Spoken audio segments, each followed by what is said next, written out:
सबसे पहले important disclaimer. Stock market के रिटर्न्स कभी भी गारंटीड नहीं होते हैं, लेकिन यदि आप प्रॉपर तरीके से एनालिसिस करें, रिसर्च करें, तो एक एज जरूर मिलता है मार्केट में। लेकिन रिस्क मैनेजमेंट को कभी भी इग्नोर नहीं करना चाहिए।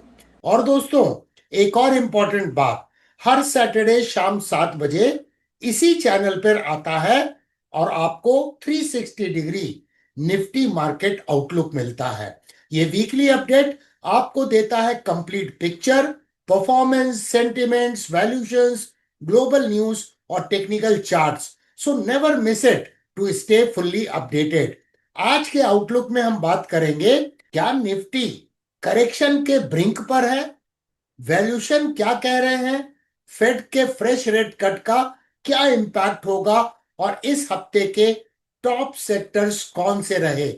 चलिए शुरू करते हैं। Market performance this week. सबसे पहले चर्चा करते हैं मार्केट के रिपोर्ट कार्ड की।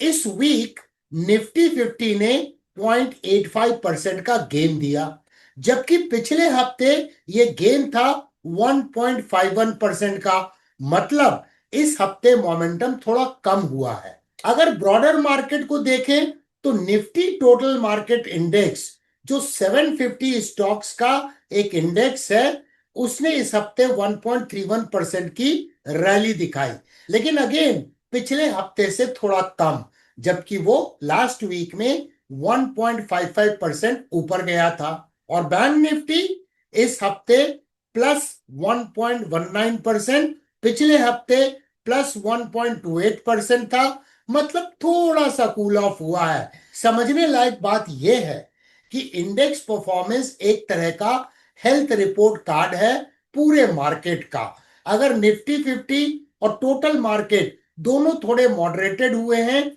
गेन्स के टर्म्स में, तो इसका मतलब है कि अब मार्केट सेलेक्टिव हो रहा है।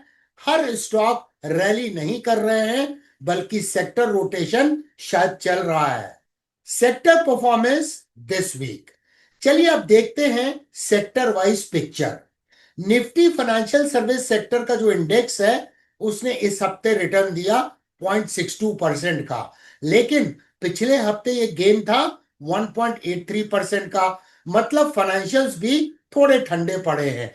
आईटी सेक्टर इस हफ्ते 1.29% ऊपर गया, जबकि पिछले हफ्ते एक मासिव परफॉर्मेंस था, 4.26% की रैली हुई थी। तो ये क्लियर कूल डाउन है। एफएमसीजी इस हफ्ते नेगेटिव रहा 0.5% से, जबकि पिछले हफ्ते थोड़ा सा पॉजिटिव था 0.47%। ऑयल एंड गैस सेक्टर इस हफ्ते स्ट्रांग रहा, प्लस 2.18%। पिछले हफ्ते भी पॉजिटिव था 1.44%। मतलब यहां मोमेंटम कंटिन्यू कर रहा है। ऑटो सेक्टर इस हफ्ते 1.31% ऊपर गया, लेकिन पिछले हफ्ते 2.07% ऊपर था, यानी यहां भी थोड़ा सा मोमेंटम कम हुआ है। बॉटम लाइन, इस हफ्ते आईटी और financials cool down, oil and gas ने लीडरशिप दिखाई among major sectors. Top sectors of the week. Top outperformance इस हफ्ते क्लियरली पीएसयू बैंक्स और reality sector. PSU bank index plus 4.83% और रियलिटी प्लस 4.43%। दोनों इंडेक्स 4% से अधिक ऊपर गए। एक इंटरेस्टिंग बात यह है कि जब पीएसयू बैंक्स और रियलिटी एक साथ मोमेंटम देते हैं, इसका मतलब होता है लिक्विडिटी और ग्रोथ दोनों फैक्टर्स सपोर्ट कर रहे हैं। बिगिनर्स के लिए सिंपल लैंग्वेज में, रियलिटी का ऊपर जाना डिमांड और इकोनॉमी का इंडिकेटर है, और पीएसयू बैंक्स का ऊपर जाना फाइनेंशियल कॉन्फिडेंस का इंडिकेटर है। Market sentiments. अब चर्चा करते हैं मार्केट सेंटिमेंट की। मार्केट मूड इंडेक्स इस हफ्ते 78.41 पे पहुंच गया, मतलब एक्सट्रीम ग्रीड जोन में।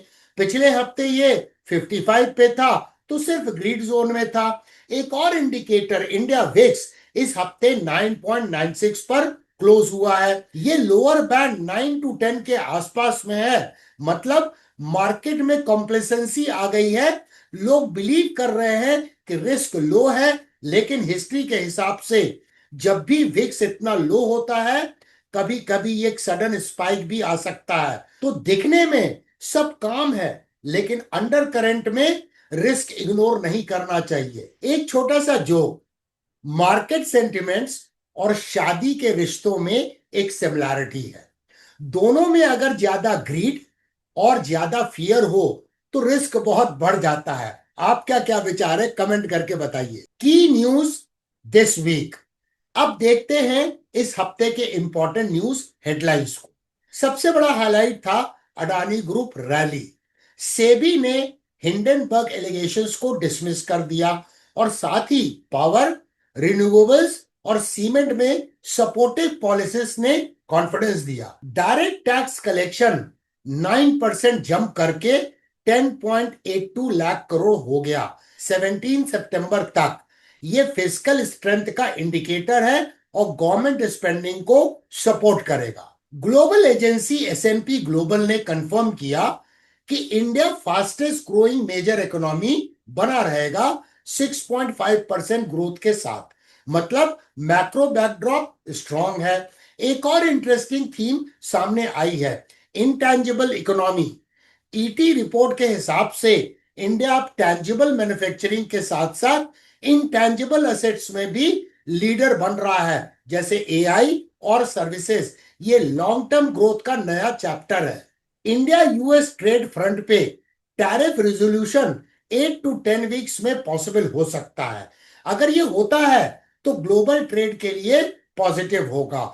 और ग्लोबल लेवल पे सबसे बड़ा इवेंट, फेड ने 0.25% का रेट कट अप्रूव किया है और बोला है इस साल 2 और रेट कट्स हो सकते हैं। मतलब लिक्विडिटी सपोर्टिव बनने वाली है, जो इमर्जिंग मार्केट्स के लिए एक टेलविंड है। अगर आपको बेसिक से एडवांस लेवल की एनालिसिस सीखनी है तो मेरी जीरो टू हीरो प्लेलिस्ट जरूर विजिट कीजिए और लर्निंग को स्टार्ट कीजिए आज ही। Let's start with this stock market 101 video. Good idea. It covers the basics. Yeah. Yes. And then maybe the common mistakes one. Yes. Yeah. So we avoid those.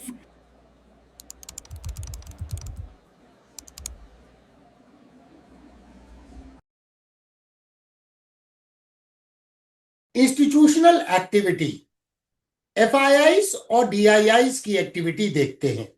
पिछले 30 दिनों में FIIs ने 34,000 करोड़ की net selling की है, लेकिन डीआईआईस ने उससे ज्यादा 71,000 करोड़ का नेट बाइंग किया है। सिर्फ लास्ट वीक का डेटा अगर देखें तो एफआईआईस ने लगभग 1,600 करोड़ की सेलिंग की है और वहीं डीआईआईस ने 10,600 करोड़ की बाइंग की है। बिगनर्स के लिए मैं समझाता हूं, एफआईआईस का सेलिंग शॉर्ट टर्म में प्रेशर क्रिएट करता है, लेकिन डीआईआईस का स्ट्रॉन्ग बाइंग एक कुशन प्रोवाइड करता है। ये एक टग ऑफ वॉर है जो मार्केट को रेंज में रखता है। Valuation snapshot. अब आते हैं वैल्यूएशंस पे, जो लॉन्ग टर्म रिटर्न्स के लिए सबसे क्रिटिकल होता है। निफ्टी 50 का पी रेशियो है करीब 21.9, जो 15 साल के एवरेज 18.9 से काफी ऊपर है। पीबी रेशियो भी 3.39 है, जो लॉन्ग टर्म मीडियन से एलिवेटेड है। निफ्टी 500 भी सिमिलर है, पी रेशियो 21.9, पीबी रेशियो 3.12 3.3 के बीच में। सबसे इंपॉर्टेंट मीट्रिक शिलर पी या केप, जो आईआईएम अहमदाबाद के डेटा के हिसाब से अभी 27 से 30 के बीच है। हिस्टोरिकली इसका कंफर्ट जोन 20 to 22 का रेंज रहा है। मतलब हम अब प्री करेक्शन पीक्स के आसपास खड़े हैं। हिस्ट्री के हिसाब से जब भी केप इतना हाई होता है, forward multi year returns moderate हो जाते हैं। अगर सेक्टर वाइज देखें तो आईटी सेक्टर का पी रेशियो अभी भी हाई है, लगभग 28x के आसपास। फाइनेंशियल्स रिलेटिवली बेटर है, P 17.5 times, PB ratio 2.76। Simple शब्दों में वैल्यूएशन स्ट्रेस्ड है और शेलर पी क्लियरली एक रेड फ्लैग की तरह हम उसे देख सकते हैं। मतलब लिक्विडिटी सपोर्ट तो है, लेकिन वैल्यूएशन का कुशन नहीं है। डायमंड क्लब को ज्वाइन करके आप वीकली जूम सेशंस अटेंड कर सकते हो। वहां हम आपको एडवांस लर्निंग देते हैं और लाइव क्यूएनए करते हैं। याद रखिए, नॉलेज और स्किल का कोई सब्स्टिट्यूट नहीं होता है। टेक्निकल एनालिसिस, फंडामेंटल्स और सेंटिमेंट्स देखने के बाद अब चलते हैं चार्ट्स की तरफ। यहां हम देखेंगे Nifty 50, Nifty total market index, bank Nifty का सेटअप्स और इस हफ्ते के out performing sectors like PSU bank and reality index. Charts में आपको सपोर्ट, रेजिस्टेंस, ट्रेंड वगैरह सब कुछ का आइडिया लग जाएगा। ये निफ्टी 50 इंडेक्स का वीकली प्राइस चार्ट है। इस वीक में निफ्टी की क्लोजिंग हुई 25,327.05 पर। दोस्तों अगर प्राइस एक्शन को ध्यान से समझें तो ये रीसेंट इंपल्स बना मेजर करेक्शन के बाद में। उसके बाद जब करेक्शन हुआ तो प्राइस ने कहां सपोर्ट लिया? EMA 21 पे, यानी EMA 21 एक डायनेमिक सपोर्ट के रूप में काम कर रही है। लेकिन प्राइस एक्शन को ध्यान से देखें तो ये रेजिस्टेंस है, ये रेजिस्टेंस है और साथ में यहां पर देखें तो इस जगह पे ब्रेकडाउन हुआ था। तो यहां पर अब रेजिस्टेंस के पास में निफ्टी 50 पहुंचता हुआ नजर आ रहा है। तो प्राइस एक्शन के अनुसार अगर हम देखें तो समथिंग अराउंड 25,500 से 25,600 का ये जो जोन है, ये इसका सप्लाई एरिया है जहां ये काउंटर ट्रेंड लाइन भी इंटरवीन कर रही है। ऑलरेडी हम इस वीक की कैंडल में एक लार्ज अपर शैडो देख सकते हैं जो इंडिकेट कर रहा है कि price is getting rejected from the trend line. लेकिन एट द सेम टाइम यहां पर ध्यान से देखिए, ये काफी सीरियस रेजिस्टेंस था। प्राइस यहां रिजेक्ट हो रही थी पहले भी, तो इसको प्राइस ने जब निकाल लिया प्रायर वीक में, तो अब ये एरिया डिमांड एरिया के रूप में एक्ट करेगा करीब 24,891, जहां पर एक गैप है डेली चार्ट में, और 25,000 ये इसका डिमांड एरिया हो गया। अब अगर हम डेली प्राइस चार्ट में इसकी स्टडी करें तो ये एक शॉर्ट टर्म में डाउन ट्रेंड में आ गया था। यहां डबल बॉटम बना, डबल बॉटम का ये अपेक्स था जिसका ब्रेकआउट हो गया। तो टेक्निकली स्पीकिंग शॉर्ट टर्म में जो डाउन ट्रेंड आया था, क्योंकि यहां देखिए EMA 21 ने EMA 55 को क्रॉस अंडर कर लिया था, अब क्रॉस ओवर भी कर लिया है। तो ये शॉर्ट टर्म ट्रेंड रिवर्सल का इंडिकेशन है कि जो डाउन ट्रेंड था अब अप ट्रेंड में ये फिर से वापस आ गया है। लेकिन यहां पे आप कैंडल को देखते हैं, कैसा कैंडल है? एक हैंगिंग मैन जैसा कैंडल है। गैप अप ओपनिंग हुई, एक गैप यहां पर है, एक गैप यहां पर है और ये तीसरा गैप है। तो एग्जॉशन गैप है और इसी कारण से एक करेक्शन की शुरुआत हुई है और ये कंसोलिडेशन बैंड अपने आप में सप्लाई एरिया के रूप में एक्ट करेगा। सपोर्ट की बात करें तो ये गैप जो है 24,891 पे वो अच्छा सपोर्ट है, क्योंकि वहां पे इंटरवेंशन EMA 55 का भी है। अब निफ्टी टोटल मार्केट इंडेक्स के वीकली चार्ट को देख रहे हैं। सेम टाइप का प्राइस एक्शन है, काउंटर ट्रेंड लाइन है, प्राइस सप्लाई जोन के पास में पहुंच गई है। और अगर डेली चार्ट में देखें तो already loss of upside momentum हम देख सकते हैं। गैप अप ओपनिंग हुई, ये गैप था, ये गैप था, तो मल्टीपल गैप्स के बाद में वो एग्जॉशन गैप है और खास करके उसका शेप ध्यान से देखिए, हैंगिंग मैन कैंडलस्टिक जैसा पैटर्न दिखाई दे रहा है। यहां पर भी डबल बॉटम है, अपेक्स का ब्रेकआउट हो गया है। तो शॉर्ट टर्म में जो डाउन ट्रेंड था उसका ट्रेंड रिवर्सल इंडिकेटेड है। अब यहाँ बैंक निफ्टी के प्राइस चार्ट को हम देख रहे हैं वीकली टाइम फ्रेम में। अब देखिए जब रिसेंट टाइम में ये करेक्शन हुआ तो प्राइस ने कहां सपोर्ट लिया? ये नेकलाइन पे सपोर्ट लिया, जहां पे पहले भी प्राइस ने सपोर्ट लिया था। अब अगर हम इस करेक्टिव वेव की रिट्रेसमेंट एनालिसिस करें तो गोल्डन रेशियो कहां पे आता है? वो आता है करीब 56,000 के आसपास में। तो एक इमीडिएट रेजिस्टेंस जो है 56,000 के आसपास मिलेगा और इस वीक की क्लोजिंग जो है 55,458.85 पर है। और वैसे भी प्राइस एक्शन को देखें तो यहां पर लेकर ये सप्लाई जोन नजर आ रहा है जो करीब आता है 56,000 से 56,300 का जोन। तो कहीं ना कहीं बैंक निफ्टी भी सप्लाई एरिया में पहुंचता हुआ नजर आ रहा है। और वैसे भी इस वीक की कैंडल को देखें, लार्ज अपर शैडो है जो इंडिकेट कर रही है कि price is getting rejected from volume weighted moving average 21 period. अब हम डेली प्राइस चार्ट को देख रहे हैं बैंक निफ्टी के। इस करेक्शन के बाद में प्राइस ने कहां सपोर्ट लिया? SMA 144 पे। फिर यहां पर भी वैसे ही कुछ हैंगिंग मैन जैसा शेप है। हैंगिंग मैन तो क्लियरली नहीं बोलेंगे क्योंकि ये मार्केट के टॉप में बनता है, बट कहीं ना कहीं मार्केट की साइकोलॉजी को समझने में पैटर्न जो है वो हमें मदद करते हैं। अब इसके बाद देखिए गैप डाउन ओपनिंग हुई और करेक्शन की शुरुआत होती हुई नजर आ रही है। क्या निफ्टी ये शॉर्ट टर्म में जो डाउन ट्रेंड में आया था जैसा कि EMA 21 EMA 55 के ऊपर क्रॉसओवर कर चुकी है निफ्टी 50 में, बट यहां पे क्रॉसओवर नहीं हुआ है। तो क्या ये शॉर्ट टर्म का कोई रिवर्सल चार्ट पैटर्न बना रहा है?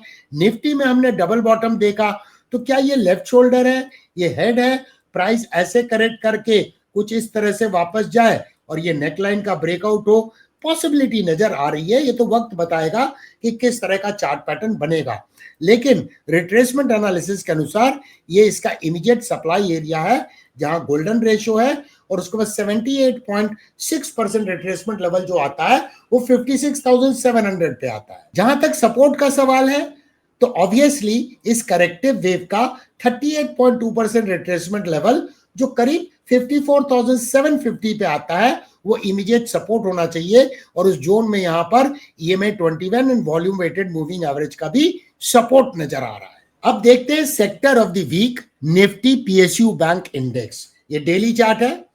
क्या कर रहा था ये प्राइस? बार बार यहां सपोर्ट ले रही थी, ट्रिपल बॉटम है, और इसके पहले यही एरिया जो था रेजिस्टेंस था। तो प्राइस एक्शन रिदमिक नजर आ रहा है।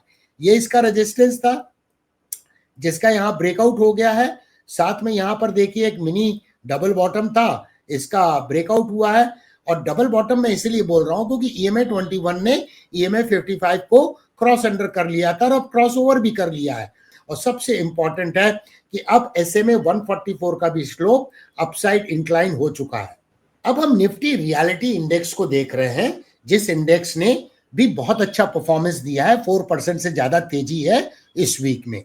यहां देखिए मासिव डाउन ट्रेंडिंग मूव था, यहां डबल बॉटम बना, डबल बॉटम का ये एपेक्स था, ये सप्लाई एरिया था। प्राइस ने यहां निकाला और जब थ्रो बैक हुआ तो प्राइस नेकलाइन के पास में कंसोलिडेट करके बाउंस बैक नजर आ रही है। लेकिन अगर ट्रेंड की एनालिसिस करें तो अभी भी इसका ट्रेंड जो है वो डाउनवर्ड है दोस्तों, क्योंकि यहां पर ध्यान से अगर देखेंगे तो EMA 55 जो है ऑल्दो SMA 144 के ऊपर है, तो इंटरमीडिएट ट्रेंड बुलिश है, लेकिन शॉर्ट टर्म ट्रेंड अभी भी बेरिश है। तो ये कब कंफर्म होगा कि इसमें ट्रेंड रिवर्सल हो रहा है? तो एक पॉसिबिलिटी नजर आती है, इस काउंटर ट्रेंड लाइन को देखिए, प्राइस का रेजिस्टेंस, तो इसका जब ब्रेकआउट होगा तो क्या आप चार्ट पैटर्न इमेजिन कर पा रहे हैं? ये लेफ्ट शोल्डर है, ये हेड का फॉर्मेशन है, जहां मल्टी हेड्स फॉर्मेशन नजर आ रहे हैं, और ये राइट शोल्डर का फॉर्मेशन है। अगर इसका ब्रेकआउट होगा, this could be a major breakout when it happens.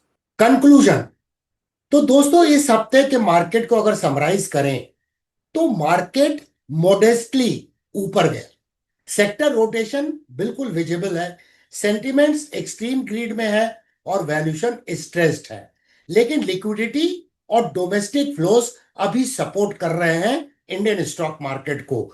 हमारी रिस्पॉन्सिबिलिटी है मार्केट को रिस्पेक्ट करना, क्योंकि मार्केट हमारा दोस्त तभी बनेगा जब हम उसके रूल्स को फॉलो करेंगे। जैसे कि कहावत है, trend is your friend, learning never stops with DK Sinha.